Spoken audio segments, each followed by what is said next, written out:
Saint-Esprit, prends ta place ce matin. Seigneur, nous ne savons pas ce qu'une prière peut enfanter. Nous ne savons pas ce qu'un jour peut enfanter. Yahweh, fais ce que tu veux. Nous nous ouvrons à toi, Seigneur. Je vois une bonne nouvelle venir sur ta route. Dieu te fait entrer dans une saison de célébration. Tu vas te marier. Il va enfin te proposer. La personne qui était partie va revenir. C'est un miracle. C'est un miracle. Oui, elle était sans nouvelles, mais maintenant elle reviendra. Merci Seigneur pour ta présence. Merci Saint-Esprit de Dieu pour ton travail. Cet enfant qui crie souvent la nuit, qui fait souvent de cauchemars, Dieu le délivre. La main de Dieu localise une maison ce matin. Cette compagnie cherche à te récupérer. Cette compagnie cherche à te récupérer. Elle a compris que c'était une erreur de leur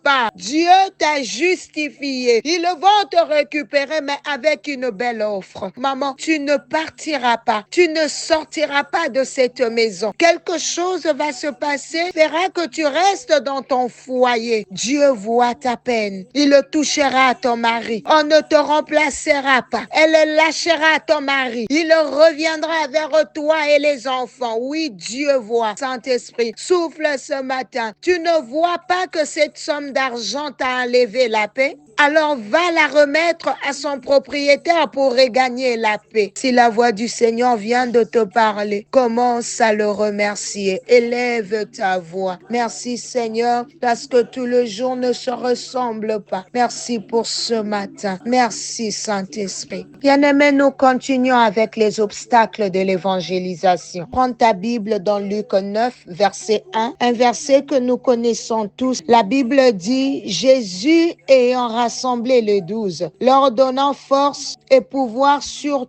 tous les démons avec la puissance de guérir les malades. Bien-aimé, l'évangélisation, c'est ce qui emmène le réveil. L'évangélisation est un engagement, une responsabilité qui nous a été donnée avant que le Seigneur ne monte au ciel. Je peux comparer l'évangélisation à une course de relais. La première personne court et passe le témoin à la suivante et ainsi de suite. De la même manière, Jésus a commencé la course. Il a passé aux disciples et les disciples nous l'ont transmis. Bien-aimés, toi et moi, nous devons remporter le prix et recevoir la couronne de gloire. Car celui qui a commencé la course attend les résultats. C'est toute une équipe qui doit gagner cette course. Toi, tu fais partie de l'équipe de Jésus. Une équipe qui gagne toujours, qui ne perd jamais. Frères et sœurs, tu fais partie de ceux qui proclament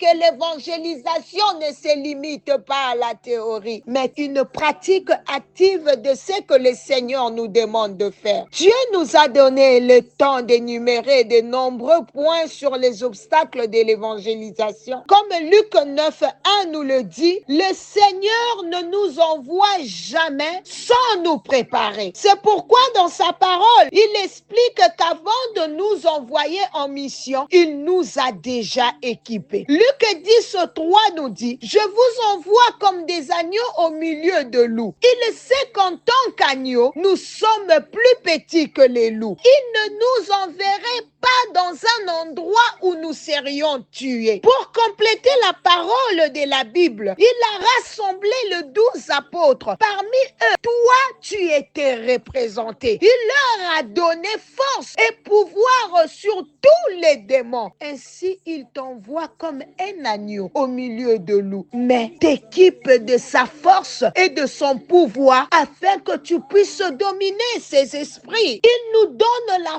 force et le pouvoir sur tous les démons, ainsi que la puissance de guérir les malades. Peut-être que guérir les malades était seulement un don mentionné, mais la puissance en toi n'est pas seulement pour cela. Elle est pour opérer dans toutes les dimensions. Guérir les malades est un grand obstacle que nous rencontrons, mais il nous a donné ses atouts. Dans Luc 9, quand tu descends au 2e verset, il dit, il les envoya prêcher le royaume de Dieu et guérir les malades. Bien-aimé, toi qui as reçu le don de Dieu, ne les abuse pas. La force, les dons et les qualités que tu as sont données par Dieu pour servir dans son royaume. Tu dois être utile pour le royaume de Dieu. La Bible déclare qu'après avoir donné le pouvoir et la force, il les envoya prêcher la parole. Tu ne peux pas avoir une belle voix et ne jamais l'utiliser pour le Seigneur. Tout ce que Dieu t'a donné, que ce soit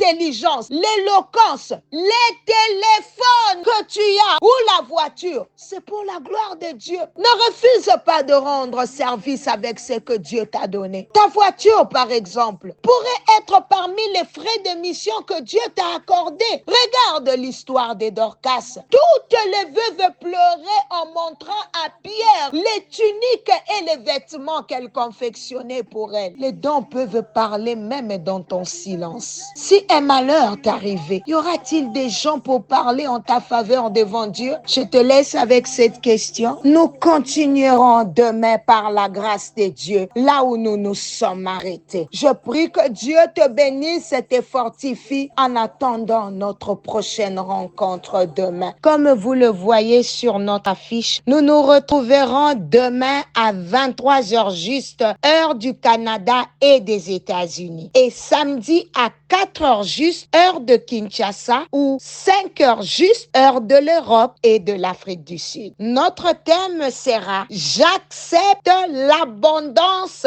dans ma saison de gloire ». C'est ma nuit. Alléluia. Dieu est bon. N'hésitez pas à poser vos questions. Le numéro est indiqué. Mon équipe et moi serons ravis de vous aider. C'est une occasion pour vous de pratiquer votre évangélisation et de présenter votre âme au Seigneur comme une offrande. Par la grâce de Dieu, on se retrouve demain pour l'appel matinal et le soir pour chauffer avec Jésus, le boss de boss. Que le Seigneur bénisse ta journée, que ça soit pour toi une journée remplie de belles surprises. Vis la grâce de Dieu, impacte les vies, impacte ton environnement. Que le Seigneur vous bénisse. C'était bien l'humble servant de l'Éternel, maman Nathalie Lukula. Bye bye.